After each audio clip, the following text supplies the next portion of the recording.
మన ప్రభువును ప్రియరక్షకుడైన యేసుక్రీస్తు వారి అతి శ్రేష్టమైన నామంలో మీ అందరికీ కూడా నా నిండు హృదయపూర్వకమైన వందనాలు చెల్లిస్తున్నాను. ఎలా ఉన్నారు? అందరూ బాగున్నారు కదా? మరొక పరిశుద్ధ దిన దేవుని యొక్క వాక్యాన్ని ధ్యానం చేసుకునేటువంటి కృపా భాగ్యతను దేవుడు మన జీవితాన్ని అనుగ్రహించిన విధాన్ని బట్టి ఆయన నామంనకే సమస్త మహిమ గంటలు చెల్లిస్తున్నాను. మీ అందరినీ కూడా ఈ లైవ్ ప్రోగ్రాంకి ప్రేమపూర్వకంగా ఆహ్వానిస్తాం. ఈ దినము పరిశుద్ధ గ్రంథంలోకి మనం నేరుగా వెళ్ళిపోదాం. వెళ్ళే ముందు ఒక మాట చెప్పాలని ఇష్టపడుతున్నాను. ఈ లోకంలో ఉన్నటువంటి స్నేహము మనల్ని అనీతికరమైనటువంటి మార్గంలోకి, దేవునికి అయిష్టకరమైనటువంటి మార్గంలోకి మనకి నడిపిస్తుంది. అదే గనుక దేవునితో స్నేహం మనం చేసినట్లయితే మనల్ని పరలోక రాజ్యానికి చేరుస్తుంది. అందుకని పరిశుద్ధ లేఖన గ్రంథంలో ఒక మాట, ఆ మాట ద్వారా మన స్నేహానికి ఉన్నటువంటి లోతైన మర్మాన్ని దినం మనం తెలుసుకుందాం. యాకోబు పత్రిక 4వ అధ్యాయము 4వ వచనం. యాకోబు పత్రిక 4వ అధ్యాయము 4వ వచనం. ఈ మొదటి మాటను చూసినట్లయితే ఇక్కడ రాయబడినటువంటి మాట ఏమిటంటే, వ్యభిచారులారా అనే మాట కన్నా, వ్యభిచారిణులారా, ఈ లోక స్నేహము దేవునితో వైరమని మీరు ఎరుగరా? కాబట్టి ఎవడు ఈ లోకంతో స్నేహము చేయకూడనో వాడు దేవునికి శత్రువగును. ఈ మనము స్నేహం గురించి ఆలోచన చేసినట్లయితే సామెతల గ్రంథంలో కూడా స్నేహం గురించి ఒక మాట రాయబడింది. దూరంలో ఉన్న నీ సహోదరుడి కంటే దగ్గరున్నటువంటి నీ స్నేహితుడు వాసి అనే పదం రాయబడింది. అయితే ఇక్కడికి వచ్చేటప్పటికి ఎందుకు ఈ యొక్క స్నేహం గురించి ఈ విధంగా రాయబడింది? ఈ స్నేహంలో ఉన్నటువంటి మాటను మనం గమనించినట్లయితే వ్యభిచారులారా అనే పదంతో ప్రారంభించబడింది అని అక్కడ కామ ఉంది. ఎందుకు ఏంటంటే, ఈ లోకంలో మనం స్నేహం చేసేటప్పుడు దేవునితో మన స్నేహబంధం పెంపొందింపబడుతుందా, లేకపోతే మన స్నేహబంధం అనేది దేవునితో దూరంగా వెళ్ళిపోతుందా? ఒకవేళ ఈ లోకంలో ఉన్నటువంటి స్నేహబంధం కనుక దేవునితో కూడుకున్నదైతే ఆ బంధము పటిష్టత చేయబడుతుంది. ఒకవేళ ఈ స్నేహ బంధం ద్వారా నీవు కనుక దేవునికి దూరస్తుడు అయితే దానికి దేవునికి నీవు శత్రువు అయినట్లుగానే ఈ మాట ద్వారా అర్థమవుతుంది. ఈ మాటలో చాలా సుస్పష్టంగా రాయబడింది. ఏమిటనంటే, మీకు ఈ లోక స్నేహము దేవునితో వైరమని. అంటే ఈ లోకంలో ఉన్నదంతా కూడా శరీరాశనియు, నేత్రాశనియు, జీవపు డంబము మాత్రమే. అందుకని ప్రసంగి గ్రంథకర్త ఒక మాట రాస్తున్నాడు. ఏమని రాస్తున్నాడు అని అంటే, సూర్యుడి కింద ఉన్నదంతా కూడా వ్యర్థము వ్యర్థము వ్యర్థము అని అన్నాడు. ఎందుకు ప్రసంగి గారు కూడా ఈ ప్రసంగి గ్రంథకర్త రాసిన మాటలు, ఆయన కూడా సూర్యుడి కింద ఉన్నవాడే కదా. ఎందుకు ఈ మాటను రాయవలసి వచ్చింది అని అంటే, ఈ లోకంలో ఉన్నదంతా అనుభవపూర్వకమైనటువంటి అనుభవాలను అనుభవించినటువంటి అనుభవశాలిగా ఈ మాటను రాసి ఉన్నాడు. ఏమిటనంటే, సూర్యుడి కింద ఉన్నదంతా కూడా అది దేవునికి ఇష్టమైనది కాదు, అది అంతా కూడా వ్యర్థమైనది. అందుకని గ్రంథకర్త కూడా ఇక్కడ ఏమని రాస్తున్నాడు అని అంటే, ఈ లోక స్నేహము దేవునితో వైరమని మీరు ఎరుగరా అనే మాట ఉన్నది. మనము ఇది ఎరిగే వారుగా ఉంచున్నామా, ఎరగని వారుగా ఉంచున్నామా? ఎరిగిన వారమైతే మన స్నేహ బంధము దేవునితో పెనవేసుకుని ఉంటుంది. ఈ స్నేహ బంధం అనేది దేవుని యొక్క నిత్య రాజ్యానికి చేర్చుట కొరకు తాపత్రయపడే విధంగా ఉంటుంది. ఈ స్నేహ బంధం అనేది దేవుడికి ఇష్టమైనటువంటి రీతిగా ఉంటుంది. అదే కనుక మన బంధం అనేది దేవునికి విరోధంగా ఉన్నట్లయితే, మన బంధం అనేది దేవునితో పెనవేసుకునే విధంగా కాకుండా లోకాన్ని స్నేహించే విధంగా ఉన్నట్లయితే కనుక ఆ బంధము దేవునికి శత్రువు అనే మాట ఈ యొక్క యాకోబు పత్రిక 4వ అధ్యాయం 4వ వచనం ద్వారా మనకి అర్థమవుతున్నది. మనం ఏమి గమనిస్తున్నాం ఇక్కడ? ఈ మాటల నుండి మనం గమనించవలసింది ప్రాముఖ్యమైనది ఏమిటి అని గమనించినట్లయితే, వాడు దేవునికి శత్రువగును. దేవునికి శత్రువయి మానవుడి భూమి మీద సంతోషంగా జీవించగలడా? దేవునికి శత్రువయి దేవుని యొక్క నిత్యరాజ్యానికి చేర్చబడగలడా? దేవునికి శత్రువయి దేవుడిచ్చేటువంటి జీవ కిరీటాన్ని పొందుకోగలడా? దేవునికి శత్రువయి దేవుని ఇష్టమైనటువంటి రీతిలో మానవుడు జీవించగలడా? దేవునికి శత్రువైనప్పుడు మానవుడు దేవుణ్ణి ప్రేమిస్తున్నాను అని అనుకునే విధంగా ఉంటుంది. కానీ మానవుడు దేవునికి దూరమైపోతాడు, మానవుడు దేవుని యొక్క ఆజ్ఞను తృణీకరిస్తాడు, మానవుడు దేవుని యొక్క నిబంధనలను పాటించలేడు. ఎప్పుడు దేవుని యొక్క స్నేహంలో ఉన్నట్లుగా ఉండి లోకాన్ని స్నేహించినప్పుడు, ఈ మాటలు చెప్పడానికి మూల కారణం ఏంటనంటే, ఈ దినమున ఎక్కడ చూసినప్పటికీ స్నేహ బంధాలు అనేది మానవుడి యొక్క జీవితాన్ని నాశనకరమైనటువంటి కూపంలోకి తీసుకువెళ్ళేటువంటి పరిస్థితులుగానే కనిపిస్తున్నది. ఎక్కడ చూసినప్పటికీ కూడా స్నేహితులే నమ్ముకున్న స్నేహితుడిని చంపివేసేటువంటి పరిస్థితులు, స్నేహితుడే ప్రేమతో పిలిచి ఆ స్నేహితుడే నీ శత్రువు అప్పగించేటువంటి పరిస్థితులు, అటువంటి భయానకమైనటువంటి పరిస్థితుల్లో జీవిస్తున్నటువంటి మనము ఈ లోక స్నేహము దేవుని యొక్క స్నేహానికి అది వైరమని ఎరిగిన వారిగా మనం ఉండాలి. ఎప్పుడైతే దాన్ని ఎరిగిన వారిగా ఉంటామో దేవునికి శత్రువు కాకుండా దేవునితో స్నేహం చేసే అనుభవంలోకి వెళ్తాం. అనగా దేవుని యొక్క వాక్యాన్ని ధ్యానం చేసేవారుగా ఉంటాం, దేవుని సన్నిధానంలో ప్రార్థన చేసేవారుగా ఉంటాం. మనకి దేవుని గురించినటువంటి ఆలోచనలే మనలో వస్తుంటాయి, దేవుని గురించినటువంటి భయమే మనలో కలిగి ఉంటుంది. అందుకనే పరిశుద్ధ సామెతల గ్రంథకర్త ఒక మాట రాస్తాడు, యెహోవా యందు భయభక్తులు కలిగిన వారు జీవపు ఊట అని అంటున్నాడు. ఏంటి ఆ ఊట అంటే, నీలో దేవుని గురించినటువంటి తాపత్రయం కలిగినటువంటి ఆలోచన విధానాలే వస్తాయి. నీలో దేవుని యొక్క ఆజ్ఞలను గురించి ఆలోచన చేసేటువంటి ఊటే నీలో పుడుతుంటుంది. ఒకవేళ ఈ ఊట దేవుని గురించి ఆలోచనకరమైనటువంటి ఆలోచనలు నీకు రాలేకపోతే నువ్వు లోకంతో స్నేహించినటువంటి వ్యక్తివే, నువ్వు లోకంతో కలిసిపోయినటువంటి వ్యక్తివే, లోకాన్ని ప్రేమించేటువంటి వ్యక్తివే, లోకంతో నువ్వు కలిసి మమేకమైపోతున్నటువంటి వ్యక్తివే. కాబట్టి ఈ పరిశుద్ధ దినంలో దేవుడు నిన్ను నన్ను ప్రేమతో ఏమని హెచ్చరిస్తున్నారంటే, ఆయనకి శత్రువుగా ఉండుట కొరకు కాదు కదా నిన్ను ఇంకనూ కూడా ఈ భూమి మీద ఆయన జీవింప చేస్తున్నాడు. ఆయనకి శత్రువు ఒకట కాదు కదా నిన్ను ఇంకనూ కూడా దేవుడు ఆయన ఆయుష్ని, ఆయన ప్రాణాన్ని నీలో పెట్టి ఉన్నాడు. నువ్వు ఆయనకి శత్రువు అవ్వకోకుండా ఉంటే కొరకే కదా ఇంకనూ కూడా నీకు అవకాశాలు ఇస్తున్నాడు.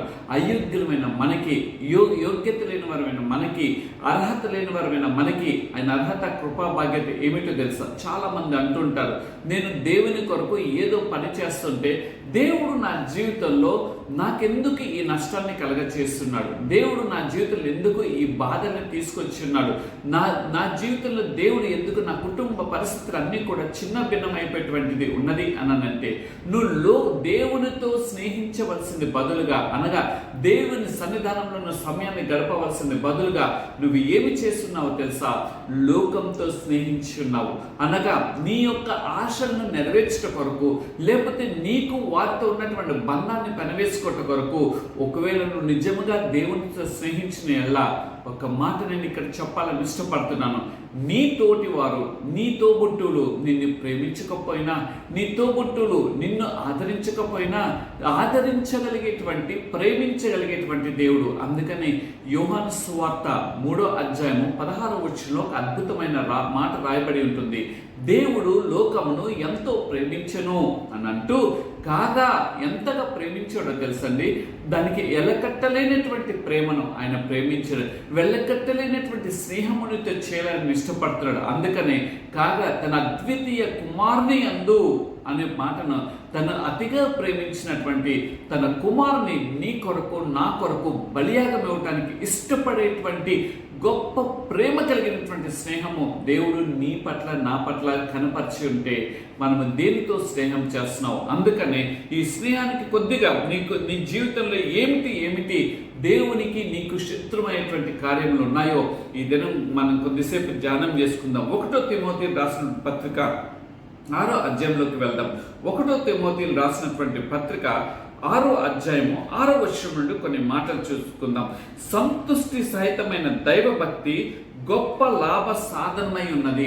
నీ దైవము ఎప్పుడైతే దేవునికి నువ్వు మిత్రుడిగా మార్చబడతావో, ఎప్పుడైతే దేవునితో నువ్వు స్నేహించే వ్యక్తిగా ఉంటావో, అప్పుడు ఏం చేయబడుతుంది తెలుసండి? సంతుష్టి సహితమైన దైవభక్తి నీకు గొప్ప లాభ సాధనం అవుతుంది. ఈ దినము నీ భక్తి దేవునికి నీకు లాభ సాధనంగా ఉంటుందా, లేకపోతే నీకున్నటువంటి దైవభక్తి నీ వరకే ఉంటుందా? దేవునితో నీకు కలిగినటువంటి ఆ బంధము ఏదైతే ఉండదో, అనగా దైవ భక్తి అనగా భక్తి అనగా భయము కలిగినటువంటి ఆసక్తి దేవుని పట్ల కలిగినటువంటి వ్యక్తిగా ఉండాలి. అనగా మొదటి మాట ఆఖరి మాట కూర్చగా భక్తి అనేది ఏర్పడుతుంది. ఎప్పుడైతే దేవుని గురించినటువంటి ఆలోచన ఆసక్తి నీలో ఉంటే అప్పుడు నువ్వు సంతృష్టి కలిగినటువంటి దైవ భక్తిని చేసేవారుగా ఉంటావు. సంతృష్టి కలిగినటువంటి ఆధ్యాత్మిక జీవితంలోకి నడిచే వ్యక్తిగా ఉంటావు. సంతృష్టి కలిగినటువంటి దేవుని యందు భయభక్తులు కలిగినటువంటి వ్యక్తిగా ఉంటావు. సంతృష్టి కలిగినటువంటి దైవ భక్తి అనే పదాన్ని అక్కడ భక్తుడు చాలా అద్భుతంగా రాస్తున్నాడు. ఈ దైవ గొప్ప లాభ సాధనంగా అది మార్చబడుతుంది. ఏంటి? నీకు దేవునితో ఉన్నటువంటి భక్తి నిన్ను ఒక గొప్ప లాభ సాధనం ఏంటంటే పరలోక రాజ్య నివాసుల్ని నిన్ను చేస్తుంది. దేవుని యొక్క ఆజ్ఞలను ప్రేమించే విధంగా చేస్తుంది. దేవుని యొక్క కట్టలను మనం ఆచరించే వారిగా ఉంటుంది. దేవుని యొక్క కట్టలు యందు నిల్చుండేటువంటి భక్తిగా అది గొప్ప లాభ సాధనంగా మార్చబడుతుంది అంటూ తర్వాత మాట కూడా ఉంది. చూద్దాం రండి. మనం ఈ లోకంలోనికి ఏమీ తేలేదు, ఏమీ కూడా దీనిలో నుండి ఏమీ కూడా తీసుకుని పోలేము. మనం ఈ లోకంలోకి వచ్చేటప్పుడు తల్లి గర్భంలో నుండి మనం బయటకు వచ్చినప్పుడు మనము ఎట్లా వచ్చి ఉన్నామనంటే వస్త్రాలు ధరించుకొని రాలేదు, ఆభరణాలు ధరించుకొని రాలేదు, లేకపోతే మనం ఆస్తిని డబ్బుని పట్టుకొని తల్లి గర్భం నుండి బయటకు రాలేదు. మనము దిగంబరులుగా ఈ లోకంలోకి తల్లి గర్భంలో నుండి మనం బయటకు వచ్చిన్నాం. అయితే మనం చనిపోయినప్పుడు మనకు వస్త్రాలు కప్పుతారు. ఆ వస్త్రాలు అక్కడ ఆ మృతతుల్యమైనటువంటి ఈ యొక్క శరీరం కొరకే, కానీ నువ్వు వెళ్ళేటప్పుడు కూడా నీవు దిగంబరిగానే వెళ్తావు. అందుకనే ది గ్రేట్ అలెగ్జాండర్ ఆయన ఒక మాట అంటుంటాడు. ఆయన చనిపోయినప్పుడు నా 2 చేతులు బయట పెట్టినట్లుగా నా పెట్టిని చెక్కమని అన్నాడు. ఎందుకు అని ఆలోచన చేసినట్లయితే నేను ఎంతో పాటుపడి ఈ దేశం గొప్పదని ప్రపంచాన్ని మొత్తం నేను జయించాలి అని అనుకొని ప్రపంచాన్ని ఒక్కొక్కటి జయించుకుంటూ వచ్చాను. కానీ నేను ఒక చిన్న దోమ కాటు వలన నేను ఏమి పొందుకోబోతున్నాను తెలుసా? మరణం పొందుకోబోతున్నాను. నాతో పాటు సంపాదించిన రాజ్యం అనేది నాలో రావట్లేదు. నాతో పాటు నేను కలిగి ఉన్నది ఏది కూడా నాతో కలిసి రావట్లేదు. నేను ఏ విధంగా అయితే ఒంటరిగా వచ్చినానో మరలా తిరిగి అదే ఒంటరిమయమైనటువంటి బ్రతుకుగా నా బ్రతుకు ముగించబోతుంది అని నేను ఏది తీసుకొని రాలేదు, మరలా తిరిగి ఏది కూడా దీన్ని తీసుకొని పోవట్లేదు అని అంటూ భక్తుడికి ఒక మాట ఇక్కడ రాస్తున్నాడు. కాగా ఆ మాట అన్న తర్వాత దైవజనుడు ఏమని రాస్తున్నాడంటే, కాగా అన్న వస్త్రములు గలవారమై ఉండి వాటితో తృప్తి పొందుదము. ఈ దినం ఈ మాట చెప్పడానికి కారణం ఏంటంటే మనుషుడు అన్నం కొరకు భయంకరమైన పెంట పనులు చేసేటువంటి పరిస్థితులు, అన్నము సంపాదించడం కొరకు ఏదేదో దురహంకారమైనటువంటి కార్యములు చేసేటువంటి వారు, గర్వపు హృదయంతో ఎదుటి వారిని పొడుచుకొని తినేటువంటి పరిస్థితులు, వారు ఎట్లా అయిపోయారు? దొంగల వలె అయిపోయారు, విరోధమైనటువంటి కార్యములు చేసేవారయ్యారు. అందుకని భక్తుడు ఇక్కడ రాస్తున్నాడు, సంతుష్టి సహితమైనటువంటి భక్తి గొప్ప లాభ సాధనం అన్నది ఎందుకో తెలుసా? మనం ఏది కూడా తీసుకొని రాలేదు, ఏది కూడా తీసుకొని పోము. అయితే అన్నము వస్త్రము ఈ 2 కలిగిన వారిగా ఉంటే చాలు. ఈ అన్నాన్ని వస్త్రాన్ని దేవుడు కదా నీకు ఇచ్చింది. ఆయన నన్ను సృష్టింపబడక ముందే ఈ లోకంలో భూమిని, ఆకాశాన్ని, నీరుని, చెట్లను, వృక్షాలని, సమస్తాన్ని ఆయన కలగచేసి 6వ దినమున నన్ను తన చేతితో ఆయన నిర్మించిన నిర్మాణకుడు కాదా? అయితే ఆ నిర్మాణకుడు నిర్మించినటువంటి సృష్టిని మనుషుడు పూజిస్తున్నాడు, కానీ సృష్టికర్తను మైమర్చిపోతున్నాడు. సూర్యుడిని పూజిస్తున్నాడు, చంద్రుడిని పూజిస్తున్నాడు, ఈ యొక్క నేచర్ని అంటే ఈ యొక్క సృష్టిలో ఉన్నటువంటి వాటిని, చెట్టుని, పుట్టని, గుట్టని, వాటిని వీటిని పూజిస్తున్నాడు. కానీ వీటన్నిటిని కలగచేసినటువంటి దేవుణ్ణి మనిషి పూజిస్తున్నాడా? మనిషి వీటిని స్నేహిస్తున్నాడు, మనిషి వీటిని ప్రేమిస్తున్నాడు, మనిషి వీటిని ఇష్టపడుతున్నాడు. కానీ దేవుడు ఏమి చేస్తాను తెలుసా? నిన్ను ఇష్టపడుతున్నాడని నువ్వు గుర్తెరుగుతున్నావా? నీ యొక్క స్నేహాన్ని ఆయన కోరుకుంటున్నాడని నువ్వు అనుకుంటున్నావా? అందుకని మనము ఎంత మటుకు తగినదో అంత మాత్రం కలిగి ఉండాలి తప్ప అధికమించింది పరిస్థితులు మనల్ని ఎంత భయంకరమైనటువంటి అగాధానికి పారుతోతాయితే చెప్పనా? ఎంత భయంకరమైనటువంటి దుఃఖానికి మనల్ని తీసుకెళ్తే తెలుసా? నా ప్రక్కన ఉన్నటువంటి ఒక సహోదరుడు, వారు కష్టపడి నేవీలో జాబ్ చేసి కొంత సంపాదించుకొని పిల్లలు ఎదిగి ఉన్నారు, ఆడపిల్ల ఉన్నదని ఆ ఆడపిల్లకి సమకూర్చడం కొరకు కొంత బంగారాన్ని సమకూర్చుకున్నారు. ఆడపిల్ల ఎక్కడో వేరే దేశానికి వెళుతున్నది అని చెప్పి ఇంట్లో అది ఉన్నది అని ఎలా తెలిసింది, ఎవరికి తెలిసిందో తెలియదు. అయితే వారు ఆ ఉదయకాల సమయంలో వెళ్ళి ఉన్నారు. రాత్రికాల సమయంలోనే దొంగలు వచ్చి దోచుకొని పోతే ఈ దినంన ఇప్పటికి జరిగి దాదాపు సుమారుగా 20 దినముల పైనే అయింది. ఇప్పుడు వరకు వారి యొక్క దుఃఖము అతీతమైనటువంటి దుఃఖం. నేను దేశం కొరకు కష్టపడ్డాను, నేను కన్నా నా బిడ్డ కొరకు నేను ఏర్పాటు చేసుకున్నాను. ఎందుకు ఈ మాట చెప్తున్నాను తెలుసా? మనము సంతుష్టి సహితమైనటువంటి దైవ భక్తిలో మనం ఉండాలి. అన్న పానంలో కలిగినటువంటి వారిగా ఉండాలి, కానీ ఎక్కువగా వెళ్ళవద్దు అని నేను అన్ను, కానీ తగినంత మట్టుకే అని కలిగిన వారిగా ఉండాలి అంటూ తృప్తి పొందేదము గలవారమై ఉండి వాటితో తృప్తి ధనవంతులకు అపేక్షించేవారు శోధనలోనూ. ధనాన్ని సంపాదించుకోవటానికి అపేక్ష అంటే దాని గురించి ఎక్కువ తహతహలాడే వారి యొక్క జీవితం ఎలా ఉంటుందో తెలుసండి. ఇక్కడ రాయబడింది శోధనతో కూడుకుంటుంది. దాని కొరకు అనేకమైన నువ్వు సంపాదించుకుంటావు, కష్టపడి సంపాదించుకుంటావు. ప్రభుత్వం అంటది ట్యాక్స్ అని అంటది, ప్రభుత్వం అంటది దీని కొరకు అంటది, ప్రభుత్వం అంటది ఈ విధంగా దీని కొరకు దాని కొరకు సెస్ అని అదని ఇదని ఆ ట్యాక్స్ అని ఇన్కమ్ ట్యాక్స్ అని ఆ కమర్షియల్ ట్యాక్స్ అని దాని ద్వారా నువ్వు సంపాదించుకున్నది 18%, 12%, 5%, లేకపోతే ఒక 20%, 21% నువ్వు కట్టే పరిస్థితులు ఎక్కడికి వెళ్ళిపోతున్నాయి? నా ప్రియ సహోదరుడా, నీ జీవితము అది ఆధ్యాత్మిక జీవితమా, భౌతికకరమైనటువంటి జీవితమా? దాని గురించి అయితే నేను ఎక్కువ మాట్లాడను, కానీ ఆధ్యాత్మిక జీవితంలో కూడా దేవుని గురించినటువంటి తృష్ణ కలిగినటువంటి వారిగా మనం ఉండాలి. దేవుని గురించి దేవుని తాపత్రయపడేవారిగా మనం ఉండాలి. దేవుని యొక్క వాక్యం గురించి వేగిర పడేవారిగా ఉండాలి.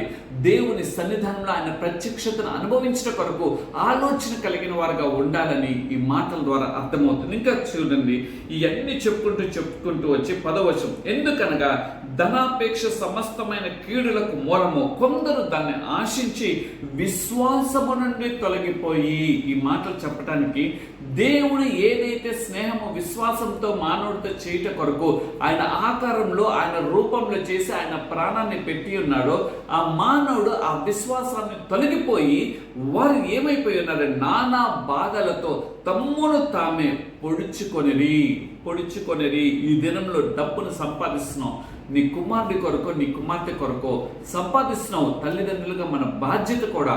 కానీ నువ్వు సంపాదించింది బిడ్డలు ఏమి చేస్తున్నారు తెలుసా? ఆ ధనాపేక్ష కలిగిన వారే మన తల్లిదండ్రుల్ని చంపివేసేటువంటి పరిస్థితులు ప్రతి దినం కూడా మనం అనేకమైన మాధ్యమికాల్లో మనం చూడట్లేదు. కాబట్టి ధనాపేక్ష దాన్ని ఆశించి కొంతమంది ఏమైపోయారు తెలుసా? తమ్మును తాము పొడుచుకొనిది. ధనాన్ని నువ్వు స్నేహించే వ్యక్తిగా ఉన్నావా? This is the first point. ఈ యొక్క పాటలన్నింటిలో నుండి ధనాన్ని సంపాదించే వ్యక్తిగా నువ్వు ఉన్నట్లయితే నువ్వు దేవుని యొక్క విశ్వాసతలో నుండి, అనగా దేవునితో కలిసి స్నేహంలో నుండి నువ్వు బయటికి వెళ్ళిపోయినటువంటి వ్యక్తివే. దేవుని యొక్క స్నేహానికి నువ్వు దూరం అయిపోయినటువంటి వ్యక్తివే. దేవుని యొక్క బంధానికి నువ్వు దూరం అయిపోయినటువంటి వ్యక్తివే. కాబట్టి నువ్వేమి చేయాలో తెలుసా? మనము దేవునితో స్నేహం చేయాలి అని అనుకుంటే లోకంకి కొంత దూరం లోకంలో ఉండవద్దు అని ఆయన అనట్లేదు. లోకంలో ఉండాలి, కానీ లోకులతో నువ్వు కలిసిపోయే వారిగా నువ్వు ఉండకూడదు. లోకులతో చేయమని అంటున్నాడు, కానీ ఆ స్నేహము ఆధ్యాత్మికమైన జీవితంలోకి దేవునికి దూరం చేసేటువంటి స్నేహము, అది ఏ స్నేహమైనప్పటికీ కూడా దాని నుండి నువ్వు దూరం అయిపోవటమే. ఎందుకో తెలుసా? దేవునికి నువ్వు శత్రువు ఒకట కంటే ఈ తాత్కాలికమైన జీవితం కొరకు ఉండేటువంటి వీరికి శత్రువైనా పర్వాలేదు, కానీ దేవునికి శత్రువు అవ్వకుండా జాగ్రత్త పడేవారిగా మనం ఉండాలి.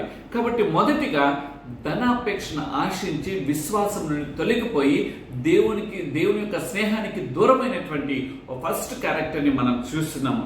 రెండోదిగా చూసినట్లయితే కనబడుతున్నటువంటి మాట ఏమిటి అనంటే ఇక్కడ ఉంది. తర్వాత 11వ వచనం, దైవజనుడ నీవైతే వీటిని విసర్జించి దేవుని యందు నిరీక్షణ కలిగినటువంటి వారము, దేవుని యొక్క విశ్వాసంలో అని చెప్పుకుంటున్నటువంటి మనము ఏమి చేయాలో తెలుసా? వీటిని విసర్జించేవారుగా ఉండాలి.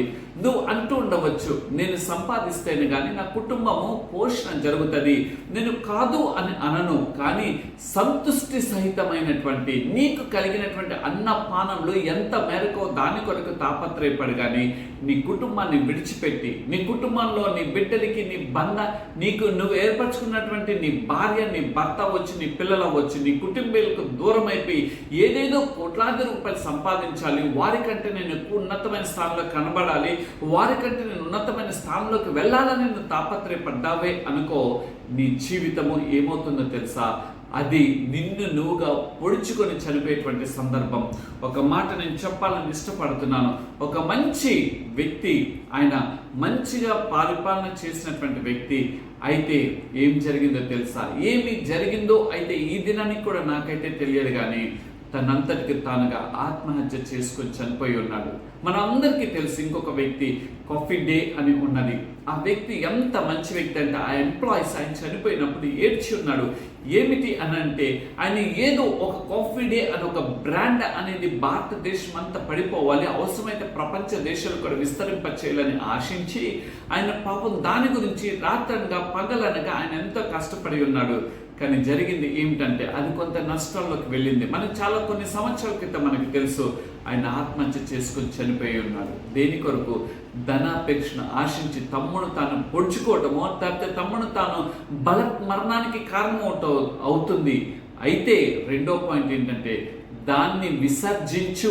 నిజమైనటువంటి దేవునితో స్నేహం చేసేవారు దాన్ని విసర్జించేవారుగా మనం ఉండాలి. విసర్జించి ఇక్కడ కొన్ని క్యారెక్టర్స్ మనం నేర్చుకోవాలి. నెంబర్ 1 చూసినట్లయితే అక్కడ ఏమిటి అనంటే, నీతిని, దేవుని యొక్క నీతిని కొరకు మనము దేవుని యొక్క నీతిని సంపాదించట కొరకు మనలో ఉన్నటువంటి సమస్తమైన అనీతిని మనం పారద్రోలుకొని విడిచిపెట్టి వాటిని విసర్జించి దేవుని యొక్క నీతిని చూడగలం. దేవుని యొక్క నీతిని చూచినట్లయితే మనం ఏమి చేయబడతాం తెలుసా? ఆ నీతి యందు ప్రతిష్టత చేయబడతాం.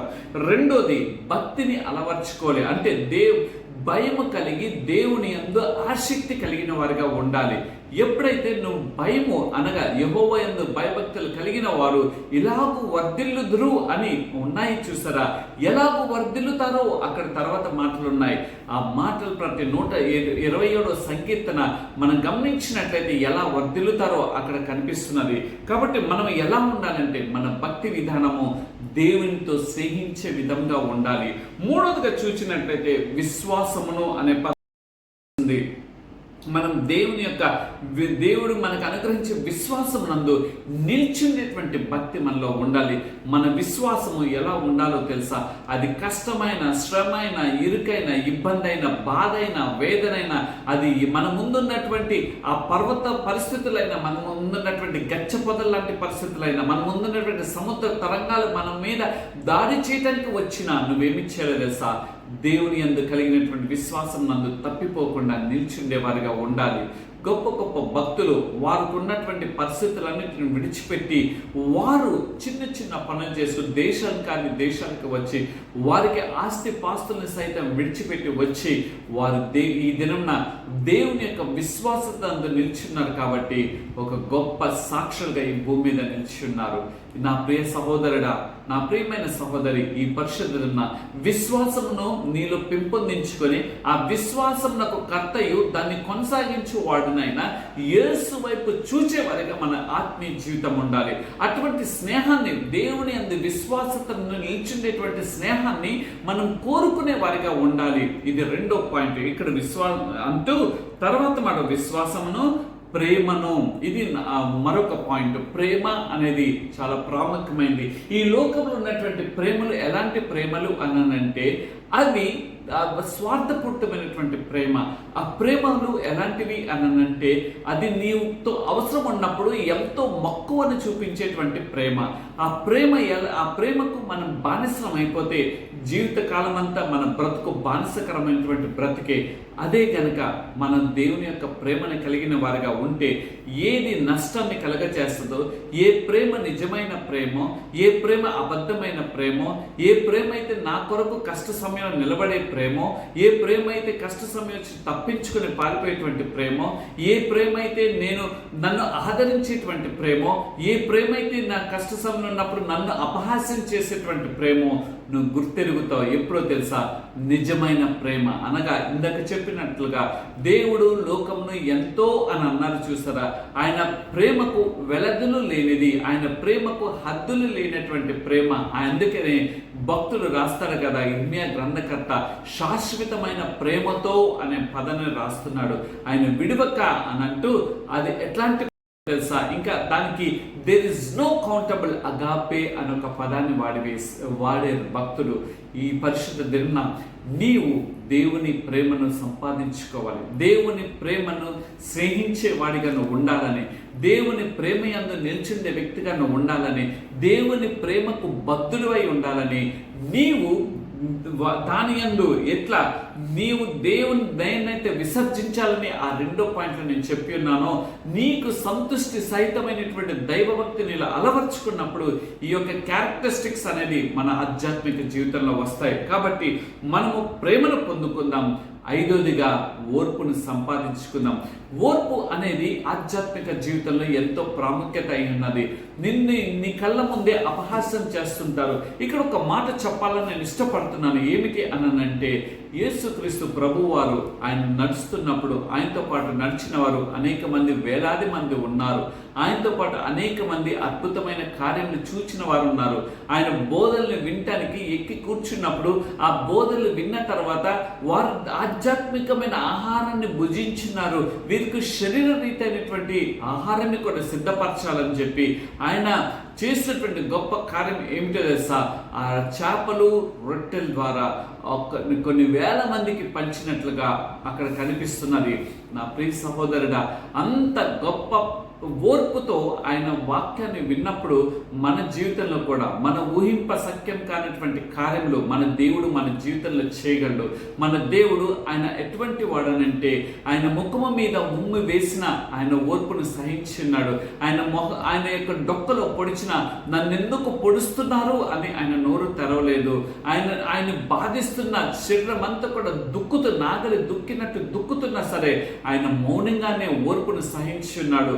క్రైస్తవులమైన మనము కూడా మన జీవితాల్లో ఓర్పును సహించేవారుగా ఉంచున్నామా? ఓర్పును కలిగిన వారుగా ఉంచున్నామా? లేకపోతే ఓర్పును మనం పోగొట్టుకొని మనం కోపిష్ఠులం అయిపోయి, ఇదిగో క్రైస్తవుడు అంటే ఏదో పేరుకు మాత్రమే ఓర్పును శాంతి కామకులు అని అంటారు, కానీ వారి జీవితం అంతా కూడా కోపంతో ఉంటుంది. వారి బ్రతుకంతా కూడా ఎంతో కోపంతో వెళ్తూ ఉంటారు అని చెప్పి నీవు దేవుని యొక్క నామాన్ని దూషణ పాలు చేసేటువంటి క్రైస్తవుడుగా ఉన్నావా? కాబట్టి దేవుని యొక్క వాక్యం అంటుంది ఏమిటో తెలుసా? మనం ఓర్పును కలిగిన వారుగా, ఓర్పును స్నేహించేవారుగా మనం ఉండాలి. ఎప్పుడైతే ఓర్పును మనం స్నేహించేవారుగా ఉంటామో ఆ యొక్క మాట, దేవుడి యొక్క హృదయాన్ని కలిగిన వారుగా మనం ఉంటాం. దేవుని యొక్క మనసును మనము ఎదుటి వ్యక్తికి మనము చూపించేవారుగా ఉంటాము. వారిని కూడా దేవుని ప్రేమలోకి నడిపించేవారుగా ఉంటాం. తర్వాత ఆరోదిగా చూసినట్లయితే సాత్వికమును మనం, ఇది ఎంతో ప్రాముఖ్యత ఉన్నది. అందుకని మత్తయి సువార్తలో కూడా ఒక అద్భుతమైన మాట సాత్వికత్వాన్ని గురించి రాయబడి ఉంటుంది. మత్తయి సువార్త మనం గమనించినట్లయితే 5వ అధ్యాయంలోకి మనం వెళ్దాం. 5వ అధ్యాయం మనం గమనించినట్లయితే మాట కనిపిస్తుంది. ఏమిటో తెలుసా? సాత్వికులు ధన్యులు, వారు భూలోకమును స్వతంత్రించుకొందరు. మత్తయి సువార్త, let us see the Matthew 5th chapter, we can see the 5th verse. సాత్వికత కలిగిన వారిగా ఉండాలి. ఎందుకో తెలుసా? ఈ భూమి మీద నువ్వు దీర్ఘాయుష్మంతుడు అగునట్లు అనే మాట ఎందుకో తెలుసా? సాత్వికత అనేది తల్లిదండ్రుల పట్ల పిల్లలకి ఇదేమన్నా లేదు. తల్లిదండ్రుల్ని అపహాస్యం చేసి మాట్లాడుతున్నారు, తల్లిదండ్రులను చులకన చేసి మాట్లాడుతున్నారు, తల్లిదండ్రుల్ని బాధించే బిడ్డలుగా అయిపోయి ఉన్నారు, తల్లిదండ్రుల్ని ఎంతో వేదన పరిచేటువంటి బిడ్డలుగా అయిపోయారు. బాధాకరమైనటువంటి సంఘటన ఏమిటనంటే, చాలా మంది పిల్లలు చదువుల నిమిత్తం తల్లిదండ్రులు వారికి ఉన్నా లేకపోయినా బిడ్డలు చదువుకోవాలి, ఒక ఉన్నతమైన స్థానంలోకి వెళ్ళాలని ఒక ఆశతో బిడ్డల్ని ఒక స్థానంలోకి పంపిస్తూ ఉంటే, ఆ ప్రాంతంలోకి పంపిస్తుంటే ఆ ప్రాంతంలోకి వెళ్ళిపోయి ఇహలోకమైనటువంటి స్నేహాలకు బానిసలు అయిపోయి వారు చివరికి మత్తు పానీయులుగా అయిపోతున్నారు. వారు చదువు ప్రక్కకి వెళ్ళిపోతుంది, వారికి ఉన్నటువంటి గోల్ పక్కకి వెళ్ళిపోతుంది, వారు అనుకున్నటువంటి టార్గెట్ అనేది ప్రక్కకి వెళ్ళిపోయి ఈ యొక్క భయంకరమైనటువంటి మత్తులో ఈ దినంలో యవ్వన బిడ్డలు జోగొచ్చున్నారు. బెంగళూరు కానీ, మెట్రోపాలిటన్ సిటీస్, కలకత్తాకు కానీ, ఢిల్లీకి కానీ, ముంబైకి కానీ, ఇంకా కొన్ని ప్రాంతాలకు వెళ్ళినట్లయితే ఆ పబ్బుల్ని చూసినట్లయితే యవ్వన బిడ్డలు, వారు చదువుకోవటానికి వచ్చినటువంటి యవ్వన బిడ్డలు మత్తు బానిసలు అయిపోయి లైంగికత్వానికి వెళ్ళిపోయి చిన్న వయసులోనే గర్భాన్ని దాల్చుకొని తల్లిదండ్రులకి శోకాన్ని నింపుతున్నటువంటి బిడ్డలుగా అయిపోతున్నారు. నేను ఏదో అన్య బిడ్డల గురించి నేను మాట్లాడలేదు, కానీ చాలా మంది క్రైస్తవ యొక్క విశ్వాసుల యొక్క బిడ్డలు, సేవకుల యొక్క పిల్లలు చదువుల నిమిత్తం తల్లిదండ్రులు పంపిస్తూ ఉంటే మనం ఏదో పాశ్చాత్య దేశాల్లో ఇటువంటి సంస్కృతి ఉంది అని అనుకుంటున్నాం. కానీ ఈ దినం ఆ సంస్కృతి అనేది మన కళ్ళ ముందే, మన బిడ్డల్లో ఈ దినం ఆ యొక్క బానిసలైపోయి వారు సాత్వికమైన హృదయాన్ని అలవర్చుకోవాల్సింది బదులుగా కోపిష్టులుగా అయిపోయి తల్లి తండ్రి ఏదైనా ఒక మంచి మాట చెప్తుంటే వాళ్ళకి నచ్చట్లేదు. తల్లిదండ్రులు ఏదైనా మంచి చెప్తుంటే ఇది మాకు తెలుసు అని అంటున్నారు. తల్లిదండ్రులు ఏదైనా బాబు ఇది తప్పు, అమ్మ ఇది చేయకూడదు అని అంటే నీకేమి తెలుసు, ఇప్పుడు కదా ఎంజాయ్ చేయవలసిన జీవితము, ఇంకా మేము ఎప్పుడు చేస్తాం, పెళ్ళి అయిపోయిన తర్వాత ఒకదానితోనే మేము కమిట్ అయి ఉండాలి అని చెప్పి అంటూ తల్లిదండ్రుల మీద వారు భయంకరమైనటువంటి అపహాస్యం చేస్తూ, ఇంకా చెప్పాలి అని అంటే తల్లిదండ్రులను కొట్టేటువంటి పరిస్థితులకు వెళ్ళిపోతున్నారు. చిన్న చిన్న యవ్వన బిడ్డలు, ఆడపిల్లలు కూడా చాలా మత్తులోకి వెళ్ళిపోతున్నారు. ఎందుకో తెలుసా, వారు దేవుణ్ణి స్నేహించవలసింది బదులుగా లోకాన్ని స్నేహిస్తున్నారు. దేవుణ్ణి ప్రేమించవలసింది బదులుగా లోకాన్ని ప్రేమిస్తున్నారు. దేవుని యందు భయభక్తులు కలవాల్సింది బదులుగా లోకం నందు భక్తి కలిగిన వారికి అయిపోయారు. అందుకని అద్భుతమైన మాట ఇందాక నేను చెప్పినట్లుగా ఈ లోకంలో ఉన్నదంతా కూడా వ్యర్థమని గ్రంథకర్త అనుభవపూర్వకమైన తన జీవిత అనుభవాల్లో నుండి ఈ మాటలు రాస్తున్నాడు. అయితే ఇక్కడ చదవబడినటువంటి మాట ఇందాక చదువుతూ ఇక్కడికి వచ్చేసాను. ఇప్పుడు ఉన్నటువంటి మాట 11లో 1 తిమోతి రాసిన పత్రిక 11. అయితే ఇక్కడ వీటిని సంపాదించడం కొరకు ప్రయాసపడము. వేటిని ఈ విషయాలు ఏంటిది? మొదటిగా చూచినట్లయితే నీతిని, రెండోది భక్తిని, మూడోది విశ్వాసమును, నాలుగోది ప్రేమను, ఐదోది ఓర్పును, ఆరోది సాత్వికతను సంపాదించడం కొరకు ప్రయాస కలిగిన వారుగా, వీటిని సంపాదించడం కొరకు దేవునితో స్నేహించేవారుగా, దేవునితో స్నేహం చేసేవారుగా వెళ్ళిపోదాం. ఎందుకో తెలుసా, నీ యొక్క అణువున ఏమిటో నీ యొక్క హృదయాన్ని మార్చగలడు, నీ మనసును మార్చగలడు, నీ తలంపును మార్చగలడు. నీ జీవిత ప్రయాణము ఒకవేళ నేను బయటకు రాలేకపోతున్నాను అని అంటే ఒక్కసారిగా పాస్ కొట్టి ఆయన వెంటనే యూటర్న్ చేసి ఆయన యుద్ధకు నడిపించుకోగలిగినటువంటి దేవుడు. He can reconstruct your life. ఆయన రీకన్స్ట్రక్ట్ చేయగలడు. He can remake your life. ఆయన మరలా తిరిగి కట్టగలిగేటువంటి దేవుడు. కాబట్టి దాని వైపు మనం ఏమి చేద్దాం, ప్రయాసపడే వారిగా ఉందాం. ఇంకా కొద్దిమంది నిత్య జీవమును చేపట్టము. ఇవి 6 ఎప్పుడైతే సంపాదించుకుంటామో నిత్య జీవము అంటే ఆ దేవాతి దేవుడు, ఆ సృష్టికర్త అయినటువంటి దేవుని యొక్క రాజ్యంలో నిత్య జీవాన్ని మనం చేపట్టే వారిగా మనం ఉంటాం. ఈ యొక్క నిత్య జీవాన్ని చేపట్టడం ద్వారా ఇంకా కొద్ది ముందుకు వెళ్తుంటుంది. దాన్ని పొందుటకు నువ్వు పిలువబడి అనేక సాక్షుల ఎదుట మంచి ఒప్పుకొంటివి. వీటిని సంపాదించడం కొరకు నువ్వు మంచి సాక్ష్యాన్ని సంపాదించుకోవాలి. మంచి దేవుని యందు నీవు ఏమి చేయాలో తెలుసా, దీని కొరకు పిలవబడ్డాను, నన్ను పిలిచిన వాడు లోకంలో ఉన్నవాని అందరికంటే కూడా శ్రేష్ఠుడు కాదా? ఆయన ప్రేమ కలిగినటువంటి పిలుపుకి మనం లోబడకపోతే, ఆయన నీతో ప్రేమతో చెప్పినప్పుడు నువ్వు లోబడపోతే యూదా గోత్రపు సింహం వల్ల రాబోతున్నప్పుడు మనం తట్టుకోగలమా? మోషే గారు తండ్రి అయినటువంటి దేవాతి దేవుణ్ణి చూడలేక కళ్ళు పోయినాయి. అయితే ఏదో ఒక చిన్న భాగాన్ని చూస్తే కళ్ళు పోయినాయే. దేవుడు రేపొద్దున ఆ మహిమ రాజ్యంలోకి, ఆ తీర్పు దిన సమయంలోకి వచ్చినప్పుడు ఆయన చూడగలగాలి అని అనంటే, ఆ నిత్య నరకాగ్నిలోకి వెళ్ళకోకుండా ఉండాలి అని అనంటే నువ్వు చేయవలసింది ఏంటో తెలుసా, దీన్ని సంపాదించడం కొరకు ప్రయాసపడేవాడిగా ఉండాలి. దీన్ని కలిగి ఉండే కొరకు నువ్వు ప్రయాసపడేవాడిగా ఉండాలి. దీని కొరకు నువ్వు ప్రయాసపడుతూ నీవు దేని కొరకు పిలువబడినావో ఆ పిలుపు ఏంటో నువ్వు గుర్తిరిగి నువ్వు ఆ సాక్ష్యాన్ని సంపాదించుకునేవాడిగా ఉండాలి. ఆ సాక్షార్థమైనటువంటి జీవితము ఒక ప్రాణాత్మని రక్షిస్తుంది. ఏ ప్రాణం చేతైతే దేవుడు నిన్ను పిలుచుకున్నాడో, నువ్వు పిలువబడ్డావో ఆ పిలుపునికి తగినటువంటి సాక్షార్థమైనటువంటి జీవితము నీలో నాలో ఉండాలని ఆయన కోరుకుంటున్నాడు. ఎప్పుడైతే ఉంటావో సమస్తమునకు జీవదాత దేవుని ఎదుటకు అన్న మాట అన్నాడు. దేవుని ఎదుట సాక్షార్థమైనటువంటి జీవితము జీవించగలిగే నిమిత్తము ఆయన నేను పిలుచుకున్నాడని నువ్వు గుర్తెరుగుతున్నావా? లేకపోతే ఇంకను కూడా లోకాన్ని స్నేహిద్దాము, లోక ప్రేమని పొందుకుందాము, లోకంలో ఉన్నదంతా కూడా ఇప్పుడే లెట్ మీ ఎంజాయ్ అని నువ్వు అనుకుంటున్నావా?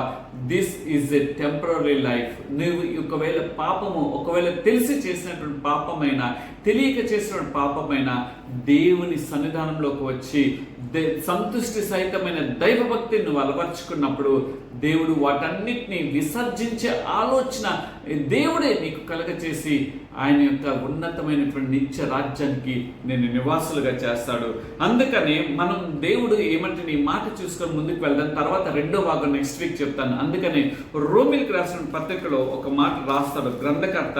చాలా అద్భుతమైన మాట అక్కడ కనిపిస్తుంది. రోమిల్కి రాసిన పత్రికను మనం గమనించినట్లయితే ఆ మాటలో ఒకటి ఉంటుంది. ఏమిటనంటే 6వ అధ్యాయంలో మనం చూద్దాం.